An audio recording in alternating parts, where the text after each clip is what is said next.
Okay, and we are live.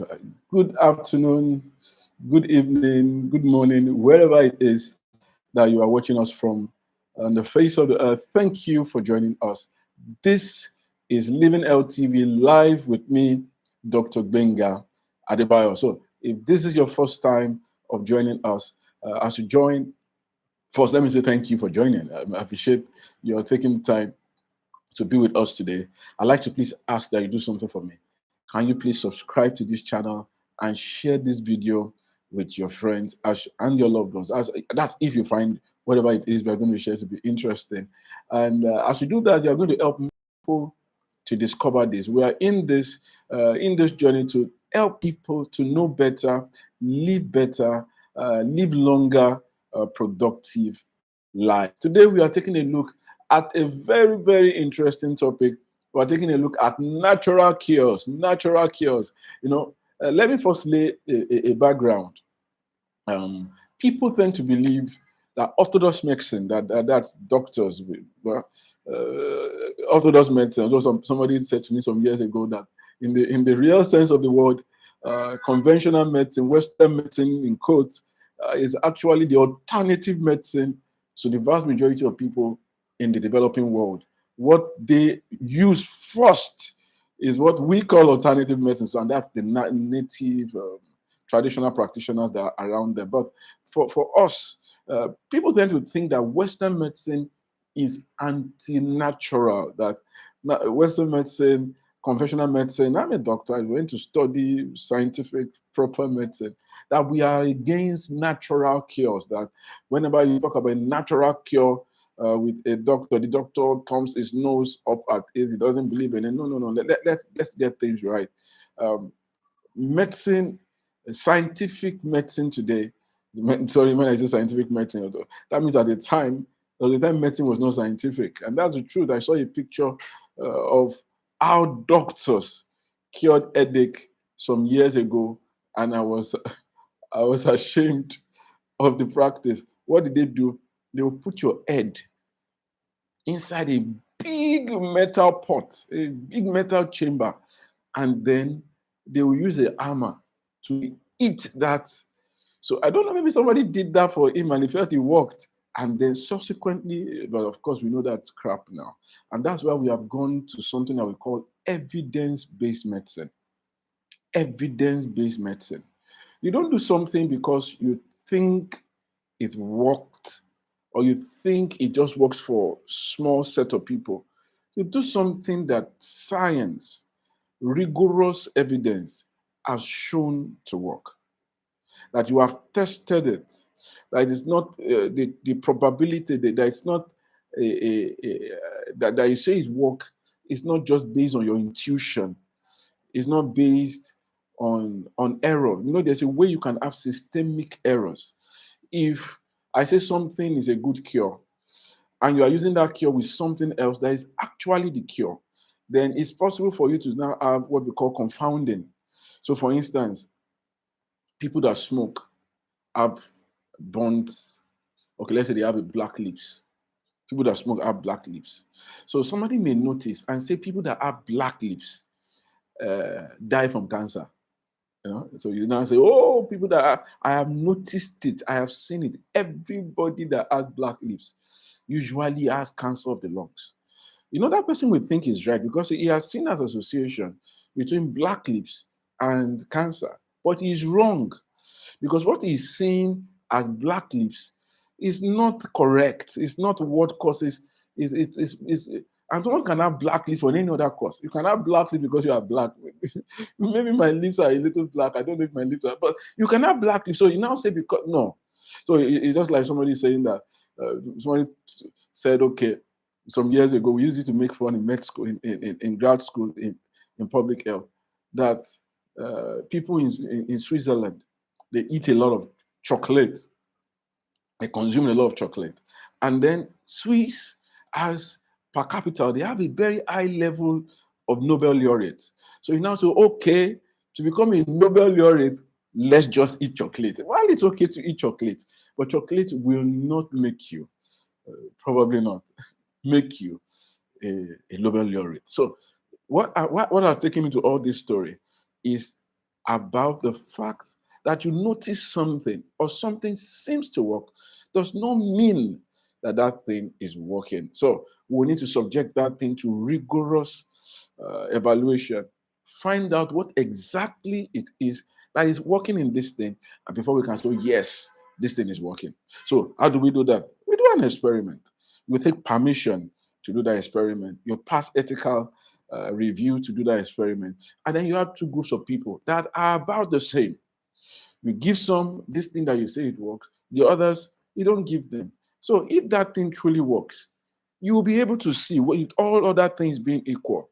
And then the group that is taking it gets better than this group that is not taking it. Then you can say, because the only thing different between those two groups is this substance that you have introduced. Then you can say, well, it seems that this substance is working. And then the other people will read it, they will try it in other places, then we say it works. So science is not against natural natural remedies.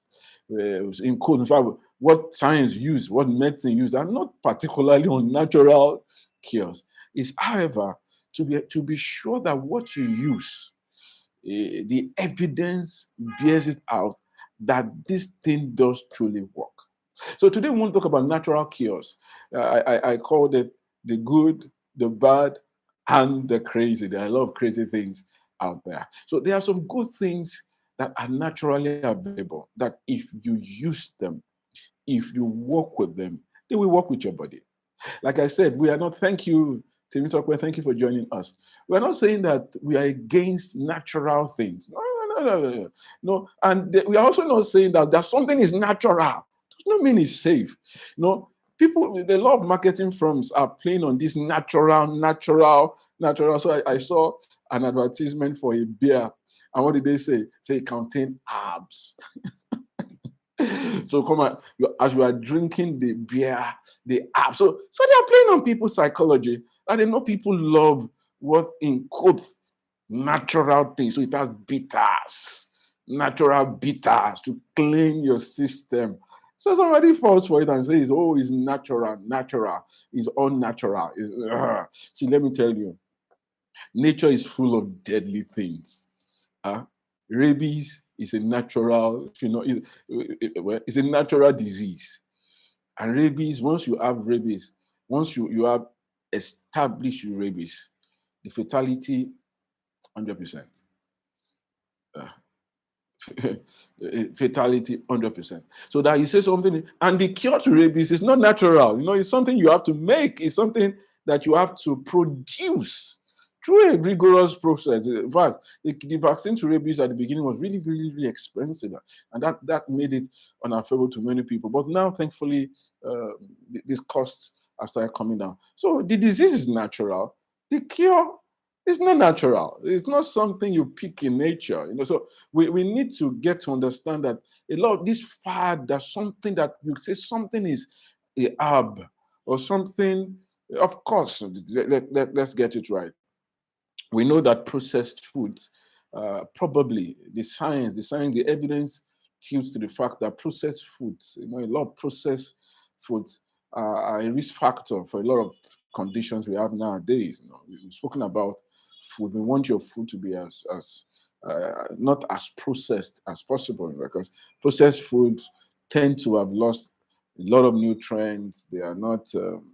They tend to have a lot of calories, so you're just eating junk calories without having good nutritional value. And that puts you at risk of obesity, puts you at risk of colorectal cancer, puts you at risk of diabetes, a whole lot of things. So that is in a sense is something that says, okay, let's try to get things as natural as possible. But please, let's not confuse it.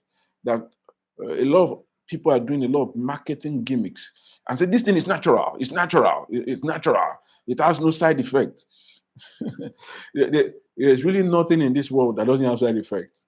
Even water, as beautiful, as good as water is, water does have side effects. If you take too much water, especially if you take it so close to bedtime, you will wee. So that's a side effect. That's not an effect. And water is life. You cannot survive without water. We cannot. I cannot. Nobody can survive without water. If you don't have water, you don't take water 7 days, mm, you go away with the Lord. You die. So it's water is so that something is natural. Natural does not mean that thing is not without side effects. So let me first talk about some good things uh, that we have: natural cures or natural remedies, natural therapies that we think have some merit. So as compared to alternative. So first, I've mentioned water to you. Water is natural, so you need to stay hydrated, to take enough fluids. Stay hydrated. You find yourself, by the time you start to feel thirsty, you've lost a lot of water. You've lost enough water. So make it a practice that you take enough water. In this environment, some people are proud, they are happy when they go to urinate and the urine is frothy and red and all. They say, yes, I'm passing out all the waste in my system. That's not it. Your body is just telling you, bro, says you do not have enough water. So please, let's stay hydrated. Let's get enough fluid. That's a natural thing that's helpful. Massages are very good. Massages, so going for a massage, getting something to get your muscles to relax, especially the back muscles. So a lot of people are struggling with back pain. Uh, their chairs are not good. Their beds are not good. Their postures are bad. So uh, going for a bath, a warm bath, hot bath, spa with massage may be good for you. It's awesome, maybe good therapy. We also know, for instance, the Dead Sea has a lot of salt, the Dead Sea salt.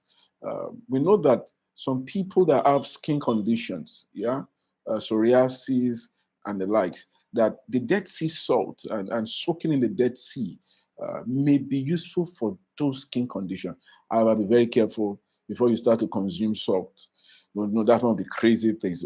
I can remember some years ago when Ebola was an issue, it was an outbreak. There was an outbreak of Ebola. Yeah, so killing people came to Nigeria. Somebody, a, a, um, a what do we call it now? Somebody from Liberia brought it to the country, and people just, I don't know where the person got the brainwave, and just said salt. Good afternoon, Dio. Thank you for joining us. He just says salt. Salt will kill Ebola. Salt. So some people started consuming salt, started eating salt. They died though. Yeah. They died. That's crazy. So it's natural. Just like we're passing through COVID, and some people just thought steam. No, just inhale steam. Somebody called me and she done steam, inhale steam. She burnt her lungs. She harmed herself. She had injuries, thermal injuries. We need to be careful. So those are crazy things. No, we don't do that. We don't do so. Let me go back to the good again. So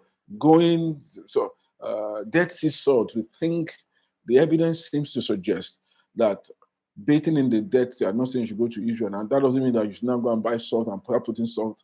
It seems that there are some chemicals in the Dead Sea that helps, and maybe it's the environment that just helps. Maybe it's the chemical, maybe the environment, so we don't really know for sure what it is, but some evidence suggests that may be good. So I've seen some people use some herbs to cure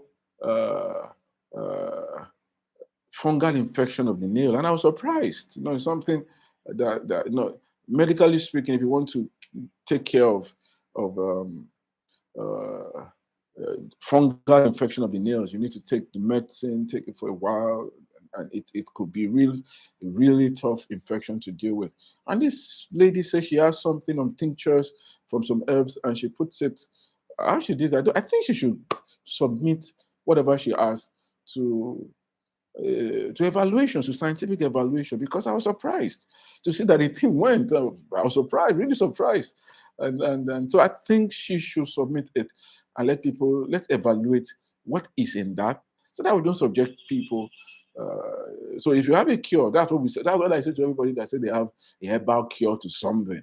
If you say you have a cure, you have a cure to diabetes. Wow, you are going to get a Nobel Prize. Submit that cure for scientific evaluation. Let's take a look at it. Let's do a scientific test. Let's get people that have it and have the two groups. And so I'm going to suggest that to that lady.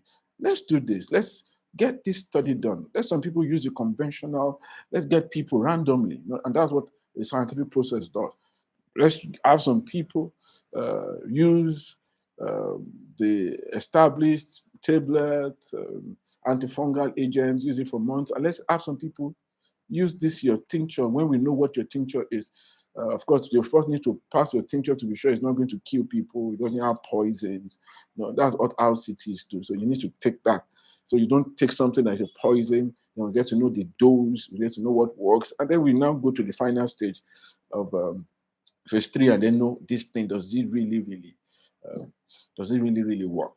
Does it work, or it's just something else that's working? Or it's just the environment, or it's just the spirit is working. So natural cures. No, if we were talking about natural cures again, we can look to malaria. Is a deadly disease killing so many people, and thankfully we now have a vaccine. Yes, it doesn't give 100% protection, or even the 40% that it gives. I think we'll take that.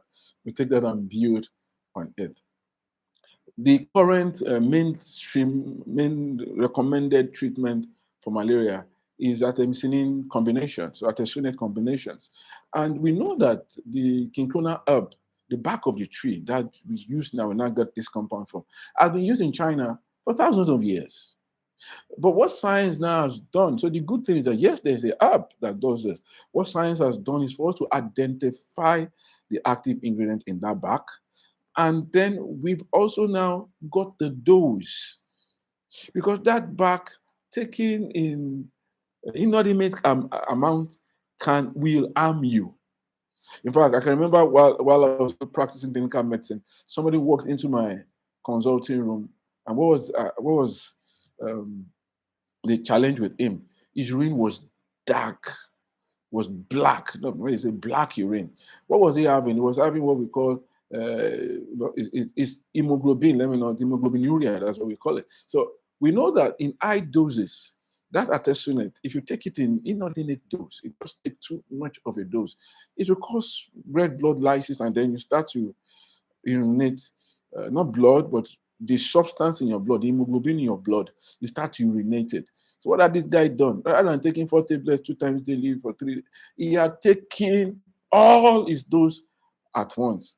I don't know what made him do that, and that was so something that is natural, right from natural sources, but now been put in a dose properly, but the guy nearly harmed himself. So massaging your temple, massaging your back, those are natural things. A warm, everybody knows, or most people, a warm tea, cup of chocolate when it's cold may help with sniffles. Fruits, taking high quantities of fruit is something that people have known from ages. So when I'm full, let me just eat. We know that the vitamin C that you're taking, we now know the science behind it. The vitamin C you are taking is helpful. Oh, that has given us all of those natural cures. Salt and water, that's very common in this environment. Salt and water for stomach pain. It used to work when we were younger. Is it safe? Please don't take salt and water for stomach ache. A lot of stomach aches that people have, especially as kids, are self-limiting. Yeah, a lot of it are self-limiting. So taking salt and water, salt is not something we should play with. There should be a dose of salt that you should take every day. So if you are taking too much salt, you actually cause more problems for yourself. So salt and water will not cure a stomach ache, because stomach ache, especially in children, occurs for so many reasons. One of the symptoms of malaria, in fact, for children is stomach ache. Of course, salt and water will not cure malaria. Certainly not. So for the moms out there, for the dads out there, I know they did it for you. We survived so many things. Survived so many. I know some people, when they have stomach ache, their mom tells them, go and lick methylatum. just rub methylatum. They have cold, just rub methylatum on their chest and all that, and says, or it says you take cold water and all those funny things that were done. So please, salt and water will not cure stomach ache.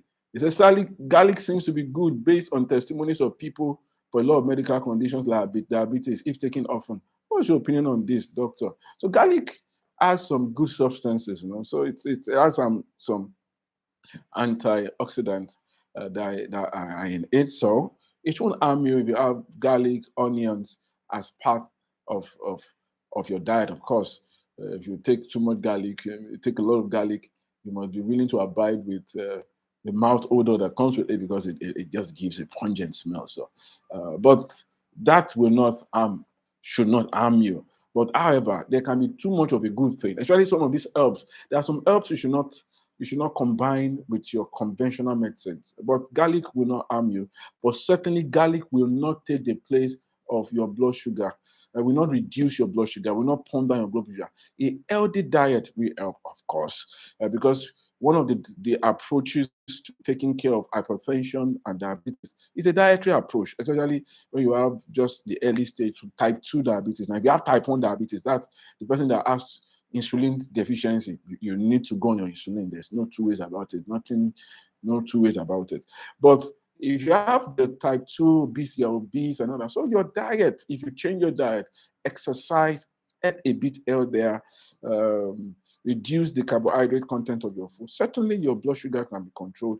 And for hypertension, reducing salt in your food certainly can also help control. So those are natural, non-pharmacological approaches to controlling chronic diseases.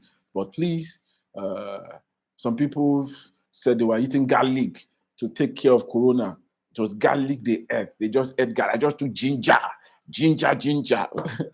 Those things may be good, but they will not certainly cure infective conditions. They will not take care of infective diseases. So there's this noise about alkaline diet. One guy came to me, one of my friends came to me and said, Doki, it's now what I'm going to be. I don't want acidic food. And I just looked at him. I don't know what's wrong with you. What do you mean acidic food? Acidic what? See, your body regulates. We have a video about this actually on the channel. Please check it out. Just search for it after now.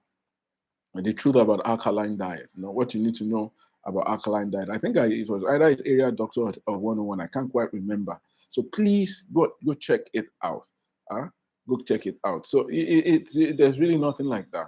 Eat healthy. The good thing, the funny thing about it is that a lot of the food that people say are alkaline, they are actually nutritious, healthy. They are the greens, they are the vegetables.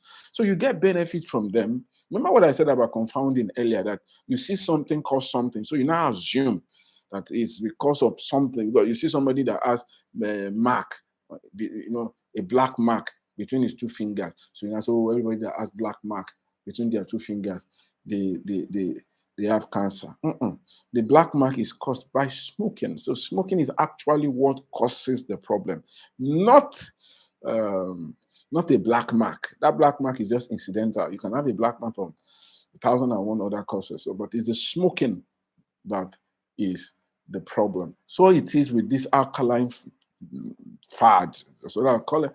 A lot of the alkaline foods that people mention, they are nutritional things. They are the greens, they are the vegetables. So of course we know those are healthier. They are healthier choice as far as calorie intake is concerned, as far as roughages and fiber. Fiber is very important for maintaining colon health and maintaining general health, weight, and all that. So if you have a lot of those foods in those combination in your food, then of course you will be a healthier person. So it's not about the alkaline. The pH, the acidity of your body is regulated within very narrow limits, and the organ responsible for that is your kidney to a great extent, and then your lungs so we regulate the pH of our body with our lungs, how we breathe, and that has to do with hydrogen. So let's not confuse. Let's not go to that. But it has little to do with your food. You cannot. It will be very difficult to change the pH of your body with food. You need to really consume a lot a lot of base because in fact your stomach is the most acidic part of your body. So so let's leave that. So that is not some sure. If you have any question about it, please ask. But watch that video; it will be helpful. Lastly, palm oil has been said to be very healthy. For instance, if you are poisoned, they ask you to take palm oil. No, in fact, palm oil for food. Palm oil for food. Although I like palm oil in food, it's really nothing I don't eat. Like I've said to you, if you go and watch our video on food, I eat almost anything, everything. But the important thing is moderation. No, just reduce what you don't eat for life. I mean, don't eat like you came to the world to eat, but eat for life, eat for health, eat for vitality. So, palm oil nutritionally is not it's not very healthy. It has a lot of cholesterol, a lot of bad fat. So, but this palm oil for natural cure and all that, please, that's something that, in fact, let me also tell you, there was a time a child aspirated. You know, the child, I don't know whatever he did. You know what the mother did? They said the child was convulsing. Yes, so they do a lot of funny things when people convulse. So they now took palm oil and force-fed the child with palm oil. So the palm oil went into his lungs. So he had lipoid pneumonia. The child nearly died, though. Nearly died. So let's forget all these funny things people do when people have convulsions. You know, they put people's leg into fire, or somebody is convulsing, they now put spoon into his mouth and say, "Don't let his teeth come together. Don't let his teeth come together. If his teeth come together, he will die." No. So I've seen people come to the hospital with broken teeth because somebody was trying to force something into their mouth. That's crazy. That's crazy. It's really crazy. Break all the child's teeth. They don't turn onto window. Yeah. So we don't want that. That's a crazy thing. Or some people urinate on the child or give the child one concussion to drink. No. The child is convulsed. What you want to do is to make sure that child doesn't harm himself. Let him lie down flat. Don't raise his head. No, people do that. Raise him head. Raise him. Power on top of him. Power. We don't want to do all that. Yeah. Let the child lie flat and get the child quickly to the hospital as quickly as you can. A natural cure, a remedy that you can do if your child is having fever, because that's what often causes those children to have a convulsion, unless they have epileptic, they have seizure disorder. We don't call it epilepsy, but seizure disorder. So, unless they have seizure disorder. So, if they doesn't have seizure, a normal child having fever, is the temperature gets very high. One of the ways the body wants to regulate that temperature is to give the child seizures. But you don't want that to happen because seizures damage the brain. So what you want to do is to do tepid sponging. Tepid sponging. What does that mean? You don't use cold water. Because I've seen people, it's very hot. Pour cold water on it. If you do that, you actually make it worse. Because when you pour cold water on somebody that is very hot, what you do is that you make the blood vessels in the skin to contract, and so the person traps in it. And that's the opposite of what you want to do. You want the person to lose it. So what you take is just a sponge with normal water, not hot, not cold, tepid water, and then you just rub. You don't need to. Some people just take the towel and put the towel on the head of the child. No, they're not doing anything. So you just take that sponge, put it in water, and let it run over the skin. Just run it over the skin. As that water evaporates, it's physics. The child will lose it, and that child will not convulse. So that's that's a simple, pharmacologic thing that you can do to help someone that is convulsing. Yeah. What about honey for cough? Oh, honey is useful for many things. Honey is useful for wound healing. It has some substances, so it's one of the natural cures that are good actually. So we use it even in the hospital. So somebody has burns, yeah. Part of the dressing a doctor can recommend is, okay, let's do honey dressing. So we just put honey on the wounds, and it prevents, it's counterintuitive, but it prevents infection, bacterial infection, promotes wound healing, and get the person's wound to heal faster. So, and honey, it may be soothing also for cough. I don't know. It's possible that it's soothing, because some people put it in tea, warm tea, just to soothe the throat. But however, some people say honey is better than sugar. Honey is better than sugar. So they They now get PhD with honey. They now consume honey, pack honey inside their tea and say it's not sugar. No, no, no. Honey is still sugar. Just a little bit. It's a healthier option than sugar because it adds other things.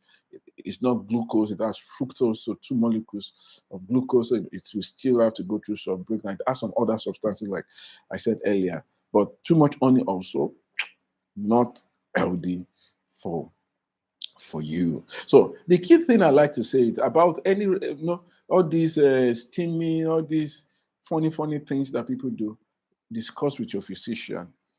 Ask, and that's one of the reasons why we're on this show. I'm happy people have asked questions. Even I've not thought about some of the things I had in mind, because I think answering your questions is more beneficial than me just saying what is not. Especially those of you that are loyal viewers that come every week to come watch and pay attention to what we are saying. So natural cures, they're good, they're bad, and they have crazy ones. They're ugly, crazy things. Before you do anything, discuss with your physician. Ask your doctor. Um, don't all these alternative fads that come out. There's nothing that you will use that will melt the belly of your fat. It doesn't make sense. It's really nothing that you use that. There's no cure for diabetes at this time. We manage it, a lifestyle. There's some medicine, there's some medicines, there's some things that you can do that may help with blood sugar control, but there's no cure. There's no cure for diabetes. Don't mind all these things you see. So I saw this thing and then it helped me to zero. Now no. It's a healthy lifestyle can do that. Yeah. A healthy lifestyle can do that. So please, and I love all the things that people sell to prey on they will enlarge your organ and all those kind of funny stuff. Don't fall victim. Don't fall prey to people that are just hustling, to hustlers. And they also, if they just hustling, it's bad. But what is worse is a lot of people use some of these things and they harm themselves. They harm their kidneys. Mm. They destroy their kidneys, and that's terrible. The time I went to one church, we were doing a screening program, and I started screening these young people, 20s, in their 20s, and their BPs were not where you expect the BP of a 20-year-old to be. Somebody in his early 30s, they're having BPs of 140, 190, 130. So they were active. They are artists. So they tend to work a lot over the night. They do rehearsals, go for shows. So apparently, to get them to perform and do all these shows, they take all kinds of stuff. Those stuff were destroying their kidneys. Be careful. Be careful. You see people mix something together, yellow, green, purple, blue, and then they shake it. They say, I've taken too many sugary things. Let me take this one. And then they take care of jedi. Uh, there's no disease known to medicine. She has asked. So she has asked, what of agbo jedi? There's no disease known to medicine that is jedi. No disease. We don't know that disease. That disease is a mixture of so many things. It's a mixture of back pain. It's a mixture of erectile dysfunction. It's a mixture of menstrual pain. It's a mixture of hemorrhoids, pile, which is what we know as pile. It's a cultural disease, I say. There's really nothing like that. So these agbojedi and all these bitters too that you buy, they've westernized a lot of them now. You say bitter, something bitter over. Some of it are even foreign. People say I'm taking this bitter lemon to. I don't know. Probably I really don't. I don't know. But there's nothing like agbo. There's no disease. But it's about I experience. Okay, tell me about your experience. What do you experience about it? So if you have hemorrhoids, so let me explain to you. You see, hemorrhoids is a disease that people have. That is a disease of pressure. So you have perianal swelling. There are different types of it. But a large predisposing factor to this is constipation. So anything that will cause your internal abdominal pressure to be high and sustained high, so portal hypertension. Let me not go back to that. But the most common one is constipation. So, and what causes constipation for many people? Lack of fiber in your diet. So if you don't have adequate fiber in your diet, what happens is you go to the toilet, you're going to you're not going to strain. You're really going to strain before you're able to use the toilet. So what are the things that you take that don't have fiber in them and cause you to strain? Sweet things, chocolate, ice cream, foods that don't have fiber, processed foods, snacks. So if you take a lot of these things, especially if you already have PAL, if you already have hemorrhoids, if you take a lot of these things, what you will discover is that when you go to the toilet, you are going to strain. And then as you strain, you have hemorrhoids. So that is what is causing your hemorrhoids. Is lack of fiber, is constipation.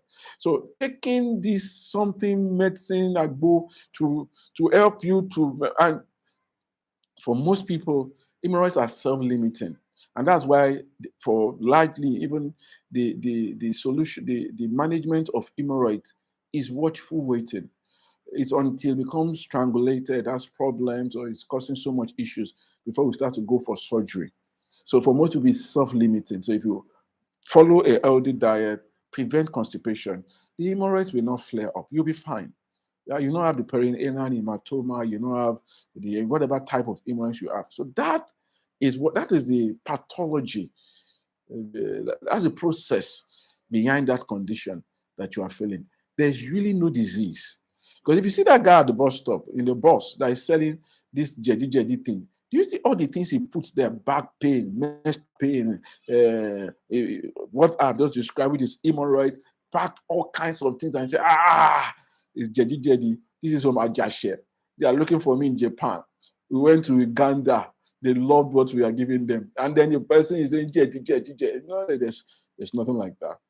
Yeah? So please avoid, don't take so much. If this app didn't harm you, so vegetables are good. So if it's vegetable you are eating, but it's free, so you are taking fruity vegetable. But a lot of people do all these they add all kinds of stuff. Like I said, that something is natural does not mean it is not dangerous. That something is natural does not mean it's not deadly. Like I said, rabies is natural. And a lot of these things that you take, if you take something and it has bacterial contamination, you will now have diarrhea. So a lot of people, when they take all these, someone that's been struggling with constipation for a while, takes a concussion that has bacterial contamination. So the person stools and okay, I've stewed it. You just add diarrhea. And diarrhea can kill if it's not, as an adult, you recover, definitely. But children, we're more careful and worried about them, right? So, thank you for your question, Julianne. Okay, so everybody, we don't watch now. You don't say, you not do area style today, so we will do area small. We don't say anything we call natural, and there's something they call a natural. Me say that thing, go kill you. Snake na natural thing, mosquito too na natural.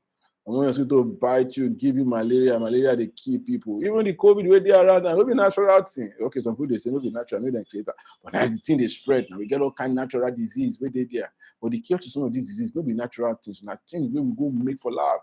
But we don't say, may you not get deceive yourself, say it's not natural, so you can't drink beer now. You want to drink beer when they say contain herbs. Herbs. Bitters, but now call you can't high, you can't feel yourself. No, may you be very, very careful before you take anything where it is in a natural. I beg, make you check with your doctor. Make you check with your doctor. We don't discuss all kinds of things. You don't understand that now? I say thank you so much. If there are no other questions, okay, somebody has a question. Chukwueze, thank you. First time you're joining us, Chukwueze, we're happy to have you. Can things like garlic and ginger have too much? Yeah, there's nothing that is going to be too much. I said it earlier. I don't know when you joined us. There's nothing that, even water. Yeah. And if you have halitosis, you're only taking garlic and your mouth is always smelling. You just find out you are talking to people, they are running away from you. They're just talking, they're just walking back. Well, thank you so much. Don't come close to me. So that's the side effect of taking too much. So there's really nothing that you cannot take that cannot be too much. So in all things, moderation. That you say is natural does not mean it cannot harm you. We've spoken about supplements some time back, so you can watch some of these videos and get. So Chibueze, thank you for your question. If you are not subscribed to our channel, please remember to subscribe. Share this video with someone. Share it on your timeline. Put it on your status. Let someone learn from this. And we have a whole lot of other content on Living Health TV. I would like you to please take a look at and watch. Until I come here again next week, by the grace of God, sorry, that's another program. I do another program at 8 p.m. every Friday. Okay, so until I come again next week, Friday, at 3 p.m., still on Living Health TV Live. Stay healthy, and like area doctor we say, remember I say, life, you know, get duplicate. God bless you.